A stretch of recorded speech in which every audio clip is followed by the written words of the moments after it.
An addict. Recording in progress. Can you all hear me okay? Yeah, my name's Joe, I'm an addict. Paul asked me to do a share at the weekend and wasn't able. So he fitted me in on Tuesday instead. So it's good to be here. Always happy to do a bit of service. I'm just going to try and share in a very general way what it was like, what happened to me and what it's like now. And if you've been around the rooms of CA or any 12-step fellowships, you'll hear a lot of really mental stories, right? Mine ain't one of them. It's really not. Um, it's pretty boring. Um, I'm from a I'm from a little village town a few miles outside of Brighton on the south coast of England, and I say this not listen. I know it's probably not everyone's experience in it, but I had a really good childhood. Um, it weren't Little House on the Prairie. It weren't perfect. My dad was a drinker, an alcoholic, and my mum left with me and my brother when I was very small. But my dad wasn't a cruel man. He was a good man who tried his best. And my mum loved the bones off me and my brother and done everything she could for us, you know. And I feel very blessed with my upbringing. I genuinely grew up knowing what it was to be loved by both my parents. It weren't perfect. We're a poor single parent family, but you know, as I've got older, I feel quite blessed. And I know that's probably not everyone's experience in here, but it's my truth. Um, and I was a pretty normal kid, really. Um, I like football and, playing around with my mates and tossing around and all that. And when I was in my first year of secondary school, um, I tried two mind altering substances for the first time around about the same time. One was cannabis, and the other was butane gas from a can. Um, and I absolutely loved both of them. And it kind of set off this, it kind of lit up this fire inside of me that it never really went out. And the kind of first 4 or 5 years after that, I just spent every day smoking weed in my friends' bedrooms or my bedroom, listening to Tupac, and just having a laugh and inhaling solvents. And as time went on, a few other drugs got introduced, but. And then when I was about 17, um, I, I left the bedroom, took my, you know, and then started a love affair with ecstasy. And if I could kind of put my finger on like the one point in my drug use where that was really good, it was the first year or two of that. I was big into drum and bass, and we used to go all over the country. I used to go to all the One Nation and work, lived for Friday, Saturday. But it was always like alcoholic. There's a couple of questions we ask people in CA, right? You know, when you really, kind of help people diagnose themselves as addicts, yeah. One is like, when you're using drugs, do you have any control over the amount you take? Do you say you're going to use A, B, and C and go out and use A, B, and C? Or do you say you're going to use A, B, and C and go out and use A, B, C, D, E, F, G, right? The other one is when you really, really want to quit using drugs, can you make a decision and stop using them on your own, through your own willpower, right? The second question, I'll talk about that in a minute, but that first one, any control over the amount I took, I never had any. So even though I had some really, really good times, it was always a little bit unmanageable. Things always went like a little bit wrong, you know. But it was good. And then in my late teens, 18 going on 19, I was introduced to heroin, and that was all right for a bit until it wasn't. And I stopped going raving, and I started kind of running around Brighton town centre like an idiot, doing stupid things for pitiful amounts of money. And the kind of walls closed in on me, you know, and walls closed in on me. And my life over the next kind of few years, it just became this relentless, soul destroying cycle of get up, get a couple of quid together, get some drugs, find someone to use them, and then do the same again. And it was that rinse and repeat. And it got worse and worse and worse. And, very early, now I believe, this is only my opinion, right? But I believe we've all got kind of different pain thresholds, like what we can go through, you know, as humans. And I'm really blessed because mine's really low. Like really am a wimp. Like, and it doesn't take much for me. Like, I've got friends, good friends, that started using when I did, and they're still bang at it today. And they only get a bit of time out when they're in jail. And as soon as they get out, you know, they hit the ground running again. That is not my experience, right? I'm like, really quickly, I get to a place of desperation, which for me personally is really, really great. And I will do anything to try and stop living my life the way I'm living, right? I will do anything. And it doesn't take much. Like, I'm not a hard man. I'm not like a tough guy or a gangster, or I'm like a wimp. So if you put me out on the street in winter, like 3 or 4 days, and I am absolutely desperate for a solution, right? And I used to get help. I'm fortunate. I had, like I said, I had a mum that loved me, and I had some other family that tried to help me, and I was always in Brighton, and it was a city back then where, you know, we had services, and you could get into detox and you could get into rehab if you jump through certain hoops. I think it's a bit tougher now. So back then, you know, you could get help, and I got it. I got plenty. I was always looking for help, and I got into this kind of cycle, and this is what would happen, right? I would be broken, incomplete. You know, like if you're around these rooms long enough, you'll hear people say like these cliches, right?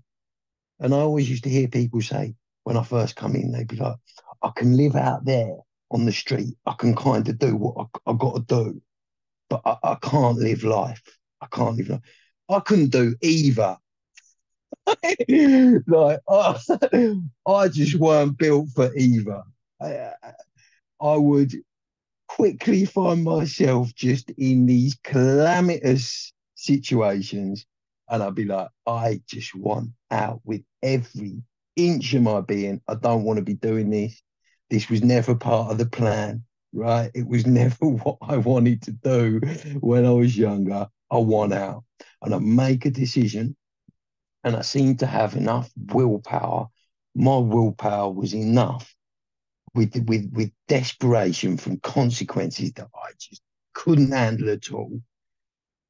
It was always enough for me to go away and get clean. Always enough, right? And I did it, and I'd do it, and I'd do it, and I'd be in this really, really dark, desperate place. But I'd also have a bit of hope, because I genuinely believed that all I had to do was put the drugs down.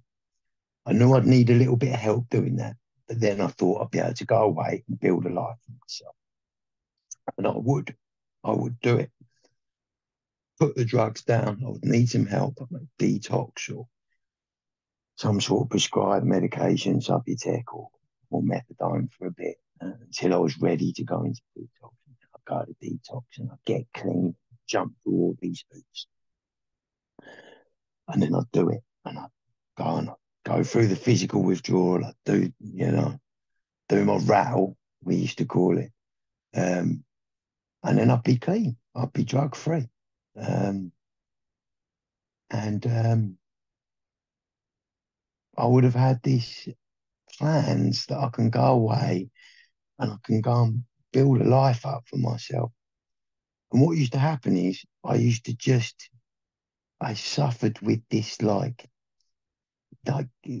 near critical boredom. I get clean and everything I would just find soul destroying. I would have had these ridiculous plans like I'm going to go and get trade and I'm going to have a girlfriend and a transit van and a little flat and it's all going to be brilliant.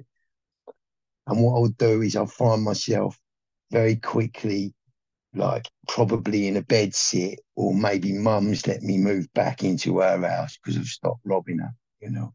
And I'm sat kind of watching the bill on UK Gold on repeat, just dying inside of boredom. And I try a few little things, I'd maybe mum would go and buy me a new pair of Nike Air Max from Sports Direct, and I'd be buzzing for about 45 seconds. And I'd just be bored. And then always after a few weeks, sometimes I think I got to a couple of months, I'd have this great idea. And this great idea was, I just want to get off my nut. I just want to get off my nut because I like it. And I'm bored. And I think I need to just get off my nut one last time to give myself like a bit of relief from how awful I feel when I don't have drugs in me. And I'd do it. I'd always do it. I'd end up breaking, right? Sometimes I could fight it for a little bit, but that thought, that obsession of wanting to change the way I felt, always win out. And then I'd do it, and then I'd be back 6. I can honestly say with my hand on my heart, I don't think I ever used drugs for more than 9 months or a year without some kind of real effort to get clean, because I couldn't do it. I just weren't built for the consequences and the lifestyle and all that.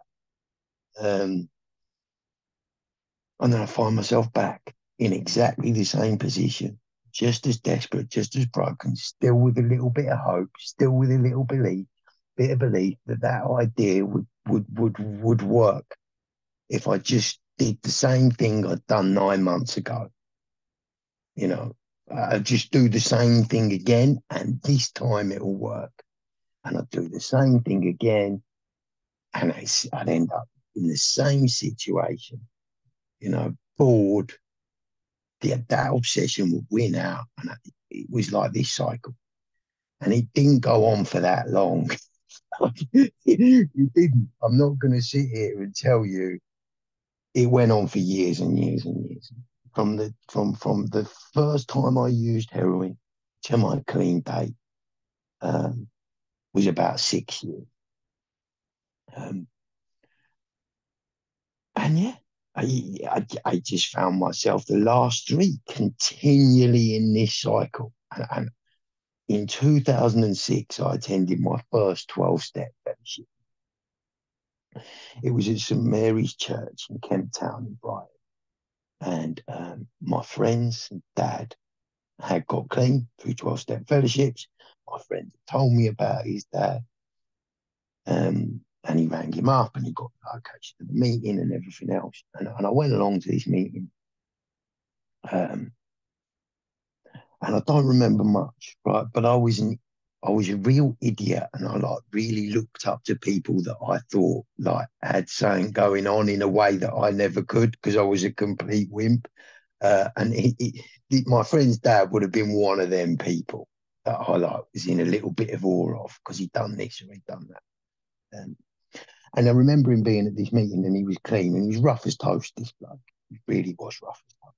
Um, and he was sat clean at this meeting, dressed well, and I remember speaking to him, and I remember thinking, like,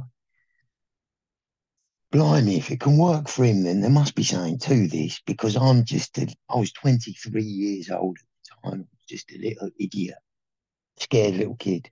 And I remember thinking, like, if this can work for him, then I'm sure it can work for me, right? And then I spent the next few years in that cycle, but I always came back to, from that day, my first meeting, I always came back to 12-step fellowships, but I never did anything. I never got a sponsor. I never thought about working the steps. Generally, what I used to do was go to meetings and just lie and try and make my, like, that I was some sort of bad man, and I was just a pathetic, scared little child. But my age was a chip on my shoulder. It was a big chip on my shoulder because I was young. I was 23, and people used to say things to me at the meeting like, "Oh, I wish I could have got clean when I was your age," and I used to find it really patronising. So if I can give, I always say this, if you see someone who's young at a meeting, don't say that, because they'll just hear, "I'm worse than you. I couldn't get clean when I was your age," and it's not helpful. Right? It wasn't helpful to me, but in the end, after a few years of being in that cycle and a long stint in residential rehab and messing up again when I got out and moving up to the north west of England, I actually moved up to Preston. I've seen there's someone from Preston in this meeting. I moved up to Preston, and I've got family in the northwest. I left Brighton, and I was 25 years old. And the last time I used, I was back out for a few weeks, and it wasn't the worst by any stretch of the imagination. It wasn't the worst. But at the end of it, at the end of this little whatever I was doing, right, it was the first time where I didn't have a plan, right, to get clean. I always used to have a bit of hope. I always used to think I'm going to go away and do A, B, C. I always used to think that if I could just physically separate myself from the drugs I was taking, then I'd be okay. And that last time, I remember I was in Preston Town Centre, and I ended up getting in like a physical altercation with two big issue sellers, right, over £20, and I just remember thinking, like, I don't know what to do. I know I ain't built for all this. Like, I was about to get my egg kicked in, but I'm not built for all this. Never was. I love getting off my nut. It had this unbelievable power over me. And the same thing kept happening, and it was the first time where I was like, I just don't know what to do. And I was really scared. I was really, really scared. I've been scared all my life, but I confront it out a little bit, I confront it out a little bit, but I've been scared all my life. But this time I was really, really scared. And I was like, I don't know what to do here. I really don't. But I've been attending 12-step fellowships for about 3 years at this point. And I'd seen them work. I'd seen the steps work for people who I spent infinitely longer out there than infinitely longer. People who, for people that I knew, and I'd seen them get clean through this, and I knew as well, because all I'd ever done was sit in meetings lying about, trying to pretend I was saying I wasn't. I knew that I hadn't given it a serious crack at all. And I went back, and honesty, open-mindedness, and willingness. I was open-minded and I was willing. I wasn't honest in the beginning. I was a compulsive liar. I mean, if you'd have asked me what I had for breakfast and I'd had cornflakes, I would have told you toast, just because I was just a compulsive liar. But I very quickly worked out that I was going to have to stop that, and I had an open mind, and I give it my all, and I made some great friends, and I've still got friends in the fellowship in Preston and Blackpool and Warrington and the Northwest. That's where I started. I started this journey, and after about 7, 8 or 9 months in and around then, I'd done much. I've been just attending a lot of meetings, and I kind of stopped lying. I was kind of a little bit more open to the idea I was just a little idiot, rather than, like, something that I'd never have been. Um, and A friend of mine, a good friend of mine, um, he had a few years clean, and he'd been really struggling. This was way before Zoom or any of that. He'd been taken through the big book by a man in Canada, right? And he was in our meetings, the meetings that I was attending, and he was sharing differently. And it pricked my interest, put it like this, pricked my, because I still had a lot of fear, and I was doing what I was doing. I was getting by.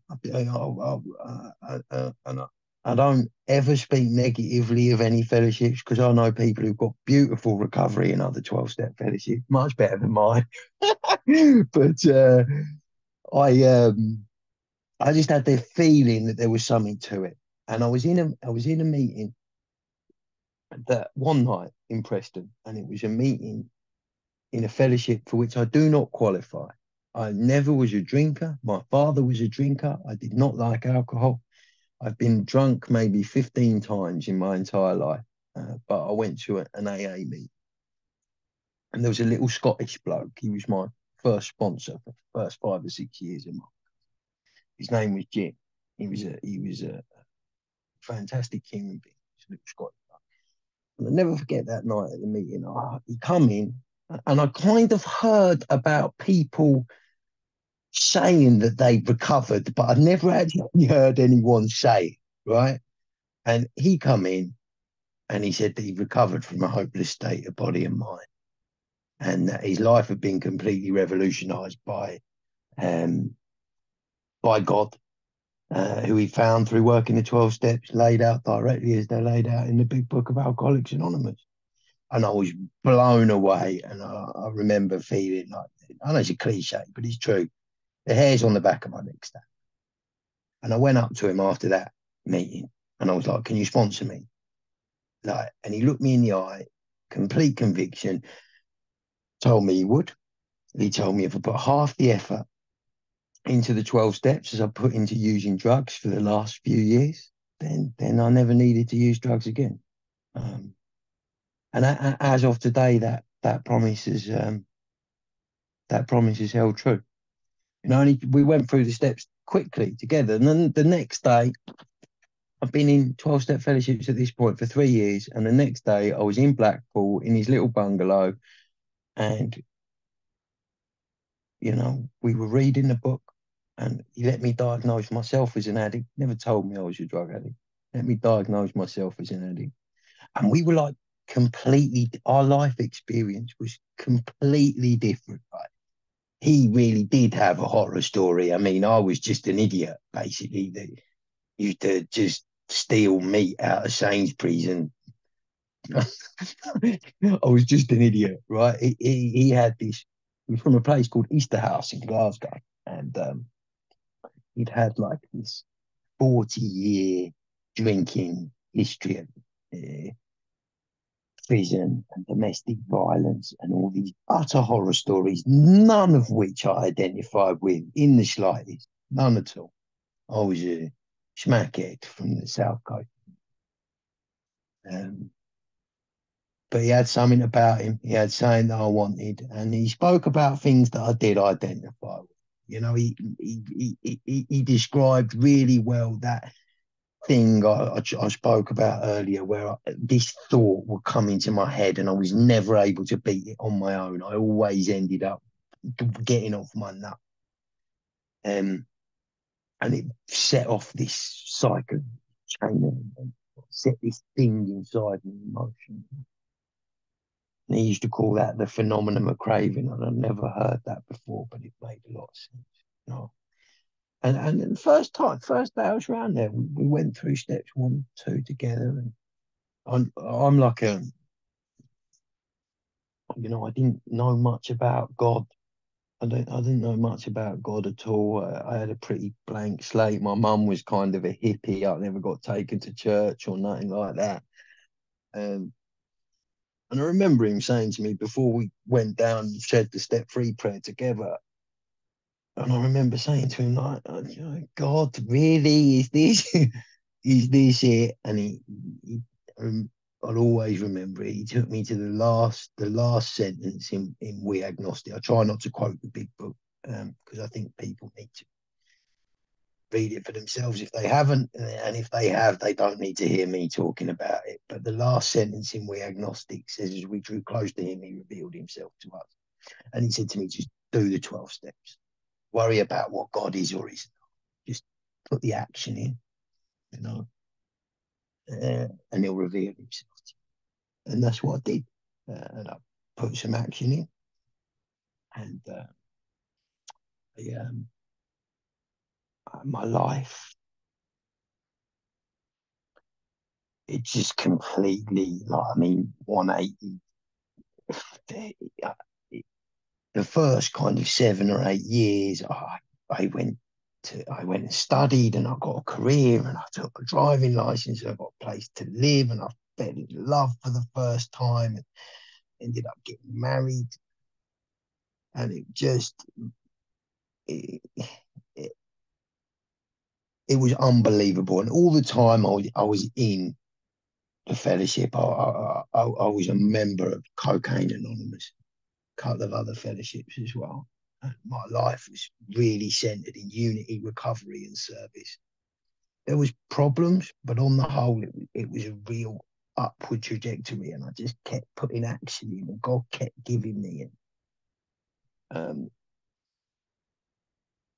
Like, I went from like injecting drugs in NCP car park stairwells and trying to get £10 together by begging 50p off 20 different people, to like having a job and a career and a driving license and an education and being married, and then kind of life showed up. Things started going a bit wrong for me. I I, I, I lost. Life showed up, basically. Life showed up. But when it's just been going good for so long, it was really hard. It was really hard. But I was humbled, and I lost a lot of the things that I put so much onus on. And I was kind of stripped back to basics in about 2020, not long before I met my dear friend Nadia here, who's on this meeting. I really, really was going through it, um, and I had some really, really good friends in recovery. All my friends are in 12-step fellowships. I don't really have many normal friends. All my friends are in recovery, and they put their arm around me, and I felt like I was at the end of my road. I really did feel like I was at the end of my road, and they put me on. And she left me, and the house was gone, and everything was, it all just crumbled. They put their arm around me, um, and I just got back to doing what I'd always done. Like, my first sponsor, Jim, used to say to me, all the time, like, this is a real narrow road that we walk. It's not, we talk, people talking fellowship all the time about spiritual toolkits and all this kind of all different stuff, but it's quite a narrow road. We have like prayer, meditation, working with others, unity recovery service. You know, it's really simple. I just sometimes I have had a habit over the years. I need a bit of pain to motivate myself to do. You know, God has a habit of humbling. Uh, he always has done, and there's certain things that I've always done, which is why I'm still here. I'm still here, Mark. I've always, most, not, come on, Joe, honesty, not always. Most of the time I've been around, I've been in that book with someone, most of the time. Not always, but most of the time. I've always had a bit of humility. When my back's really been up against the wall, I've always reached out and asked for help. I've never. My step one tells me I'm going to use again. It's dead simple. We talk about, conceding to our innermost self and all these wordy things that you'll hear if you knew about. Mine's dead simple. My step one tells me I'm going to use again, and I have never lost that. To this day, I have always had this deep feeling that on my own, without God's power, I will end up using drugs again because I've never lost that. I've never lost that. I genuinely believe it as much today as 15 and a half years ago when the needle come out my arm. I genuinely believe that without God's power, I would. And if I didn't believe that, I wouldn't do this, you know. Yeah, and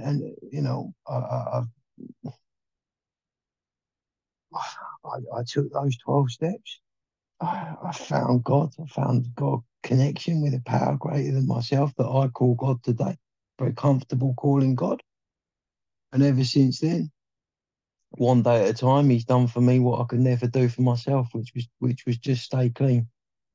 And I've had some stuff in recovery. I've lost some stuff as well, but there's two things that I've experienced in recovery. I haven't had them continually for the last 15 and a half years, but I have experienced. I've experienced love, which is something I never experienced before I came into these rooms, and I've experienced genuine peace of mind, which is something I'd never experienced. So listen, if you got something out of what I shared, great. If you didn't, I apologise. It's not, like I said, it's not a particularly interesting story, mine. You hear people who've gone all around the world and done all loads of mad stuff. I spent a few years in 1 square mile of Brighton town centre being an idiot, right? But if you didn't, then you're fortunate nowadays because with Zoom and everything, there's about 400 meetings a day. So, get yourself to a few more meetings, hear someone you do identify with. But, for me, it's real simple. My life depends on this. I do certain things. Like I just said, God does for me what I could never do for myself. It's just stay clean at the time I leave.